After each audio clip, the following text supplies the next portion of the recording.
C'est un chiffre que vous connaissez sans doute. Un Français sur 10 mange au restaurant au moins une fois par semaine. Ces dernières années, de nombreux établissements ont décidé de miser sur les nouvelles technologies pour séduire leurs clients. À quoi ressembleront les restaurants du futur? Yannick Hézard et Karine Bourdet ont déjà une idée sur la question. Dans ce bar parisien, depuis quelques mois, la traditionnelle carte des boissons a laissé place à des tablettes tactiles. Les clients cliquent sur leur sélection et la commande est directement envoyée au barman.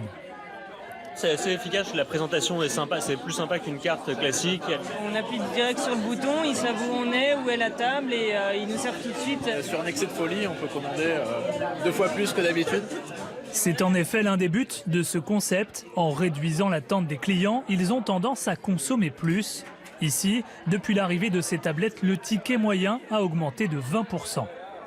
Sur un bar où en fait on a une forte affluence, on peut rater, vous savez, le petit signe je voudrais recommander, je me reprendrais bien un petit verre de vin. Bah là l'avantage c'est qu'ils ont leur tablette, vous voulez reprendre un verre de vin, clac, vous cliquez dessus.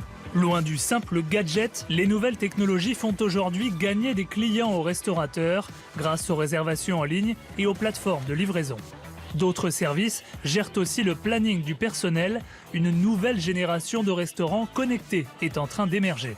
On voit de plus en plus de jeunes issus d'écoles de commerce ou même issus d'autres trucs qui se lancent dans la restauration et qui vivent avec le digital. Pour l'ancienne génération de restaurants, c'est indispensable de se mettre à niveau. Se mettre à niveau, c'est justement ce qu'a fait Thierry Fournier. Après 25 ans de restauration, il a troqué ses anciens tableaux de compte pour un nouveau logiciel de caisse. Il lui affiche en temps réel ce qui auparavant lui prenait des heures à calculer, comme les marges réalisées sur chaque produit. Ça va nous permettre tout de suite de voir finalement si on le vend au bon prix. D'accord. Et est-ce que c'est intelligent de continuer à faire ce genre de produit par rapport à d'autres ventes où on va marger un peu plus? Et tout cela n'est qu'un début. Dans cette start-up, on prépare déjà la prochaine étape, permettre aux restaurants de prédire l'avenir. Grâce à toute la donnée qu'on aura collectée, on sera capable, en allant chercher l'historique, de dire combien de couverts vont venir tel soir, ça sur les 365 jours à venir, et donc de permettre de mieux gérer son établissement en staffant moins, en prévoyant un stock différent, puisqu'on sera aussi capable de dire ce que les gens vont venir manger ce soir-là, donc de faire les bonnes commandes au bon moment.